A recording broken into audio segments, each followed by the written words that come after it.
কিছু অপরাধ আছে, কিছু পাপ আছে, কিছু গুনাহ আছে, যেই গুনাহগুলোর সাজা শুধু আখিরাতেই দেওয়া হবে না, আল্লাহ রাব্বুল আলামিন নগদে দুনিয়াতে ওই পাপিষ্ঠকে বুঝিয়ে দিবেন। ওই পাপের শাস্তি দুনিয়াতেও তাকে পেতে হবে, আখিরাতেরটা তো থাকবেই। এরকম কিছু পাপ এবং অপরাধ কোরআন এবং হাদিসে বর্ণিত হয়েছে। এরকম 10টি পাপ, 10টি অপরাধের কথা আজ আমরা জানবো ইনশাআল্লাহ।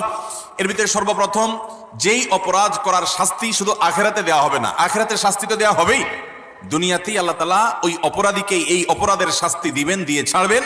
এর মধ্যে প্রথম যে অপরাধের কথা বলতে চাই তা হলো মা বাবার অবাধ্যতা, মা বাবার নাফরমানি, মা বাবার সাথে বেয়াদবি করা, তাদের অসম্মান অশ্রদ্ধা করা, তাদের অধিকার নষ্ট করা, খর্ব করা। এটা এমন একটা অপরাধ, এই অপরাধের শাস্তি আল্লাহ শুধু আখিরাতে দিবেন তা নয়, ওই নরাধমকে, মা বাবার অবাধ্য এবং নাফরমান সন্তানকে আল্লাহ তাআলা দুনিয়াতে তার এই পাপের প্রায়শ্চিত্ত ভোগ করানো ছাড়া মৃত্যু দিবেন না।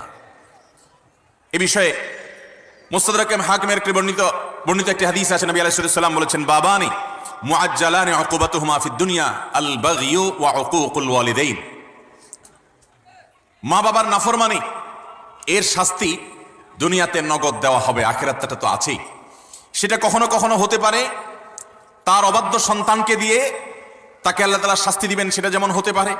আবার এমনও হতে পারে তার সন্তান নেই কিংবা সন্তানরা অবাধ্য না, আল্লাহ তাআলা তাকে অন্যভাবে অপমান অপদস্থ করে, লাঞ্ছনা দিয়ে, কষ্ট দিয়ে, তার থেকে নেয়ামত ছিনিয়ে নিয়ে কোনো না কোনো ভাবে আল্লাহ তাআলা তাকে শাস্তি দিবেনই দিবেন। তবে হ্যাঁ, যেই কোনো অপরাধের পর যদি কোনো মানুষ আল্লাহর কাছে তওবায়ে নাসুহা করে, খাঁটি অন্তরে তওবা করে, লজ্জিত হয়, মাফ চায়, ফিরে আসে, তার কথা ভিন্ন, আল্লাহ তাআলা তাকে মাফ করবেন।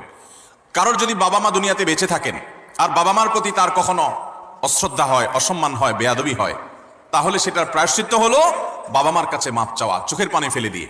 যতক্ষণ পর্যন্ত অন্তর থেকে তারা ক্লিয়ারেন্স না দিবেন যে ঠিক আছে তোমার ব্যাপারে আর কোনো দুঃখ আমার অন্তরে নেই, ততক্ষণ পর্যন্ত মা বাবার কাছে ক্ষমা চাইতে থাকা, এটা হলো এই অপরাধের তওবা। এখানে শুধু মুখে আস্তাগফিরুল্লাহ বললে কখনো তওবা হবে না, বরং মা বাবার কাছে মাপ চাইতে হবে। আপনি যদি আপনার স্ত্রী সন্তানদের সামনে, মা বাবার সামনে বেয়াদবি করেন, তাহলে তাদের সামনেই আবার তাদের কাছে মাপ চাইতে হবে। আপনি যদি কারোর সামনে বাবা মাকে অসম্মান করে থাকেন, তাদের কোনো নির্দেশ লঙ্ঘন করে থাকেন, তাচ্ছিল্য প্রদর্শন করে থাকেন, ওই মানুষগুলোর সামনেই আবার আপনাকে প্রায়শ্চিত্ত করতে হবে। এটি হলো মা বাবার কাছে ক্ষমা চাওয়ার পদ্ধতি। আর যারা হতভাগাদের কাতারে পড়ে গেছেন, মা বাবার দুজনেই অথবা দুজনের কোনো একজনকে হারিয়ে ফেলেছেন, এখনো পর্যন্ত তাদের সাথে কৃত অপরাধ এবং জুলুম, অবিচার, যেটা আল্লাহ তাআলা সহ্য করবেন না, সে অপরাধের প্রায়শ্চিত্ত আপনি করতে পারেন নাই, দুনিয়া থেকে চলে গেছেন, তারা কিভাবে প্রায়শ্চিত্ত করবেন? তাদের প্রায়শ্চিত্তের কয়েকটা ধাপ আছে। নাম্বার 1, তারা মা বাবার হয়ে আল্লাহর কাছে অনেক বেশি ইস্তিগফার এবং চোখের পানি ফেলবেন। আল্লাহ, আমার বাবাকে, আমার মাকে আপনি মাফ করে দিন। নামাজ পড়ে পড়ে, ভোর রাতে তাহাজ্জুদের সময়, জুমার দিন মাগরিবের আগে, আসরের পরে সূর্যাস্ত যাওয়ার সময়, গুরুত্বপূর্ণ দোয়া কবুলের কিছু সময় আছে, এই সময়গুলোতে হাত তুলে আল্লাহর কাছে চোখের পানি ফেলে মাফ চাইবেন। আল্লাহ, আমার বাবার প্রতি আমি অনেক অবিচার করেছি, আমার মায়ের প্রতি আমি অনেক অশ্রদ্ধা প্রদর্শন করেছি, যেটা আমার করা উচিত হয়নি। আল্লাহ তাআলা কোরআনে কারিমে তার ইবাদতের নির্দেশের পরেই যার কথা বলেছেন তিনি হলেন মা বাবা। রিদার রব্বি ফি রিদাল ওয়ালিদাইন ওয়া সাখাতুর রব্বি ফি সাখাতিল ওয়ালিদাইন। নবীজি সাল্লাল্লাহু আলাইহি সাল্লাম বলেছেন, কারোর মা বাবা যদি তার উপর সন্তুষ্ট থাকে তো আল্লাহ তার উপর সন্তুষ্ট, আর মা বাবা যদি অসন্তুষ্ট তো আল্লাহ তার উপর অসন্তুষ্ট। মা বাবা হলো মানুষের জান্নাতের দুয়ার, এটাকে ঠিক রাখলে মানুষের জন্য জান্নাতের পথ সুগম হয়। মোহতারাম হাজরিন, এই জন্য কোনো ইমানদার যদি তার মা বাবাকে হারিয়ে ফেলেন, দুজনের কোনো একজন চলে যান, এটা বড় দুর্ভাগ্যের কথা যে জীবদ্দশায় মাপ চাওয়া হয় নাই। প্রায়শ্চিত্ত করার জন্য প্রথম কাজ হলো মা বাবার হয়ে অনেক বেশি বেশি ইস্তিগফার করা, ক্ষমা প্রার্থনা করা, তাদের হয়ে আল্লাহর কাছে আপিল করা, দোয়া করা, আল্লাহ তাদেরকে মাফ করে দিন। এই কাজটি অনেক বেশি পরিমাণে করতে থাকা, দিল থেকে করতে থাকা এক।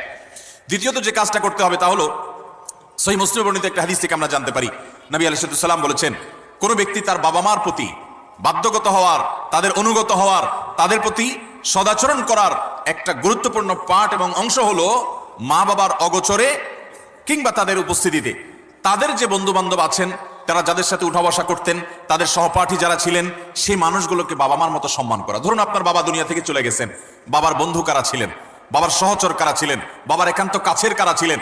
আপনার বাবা বেঁচে থাকতে আপনার ছোট ভাই বোনদেরকে অনেক আদর করতেন, আপনার বাবার অনুপস্থিত আপনি তাদেরকে আদর করলেন।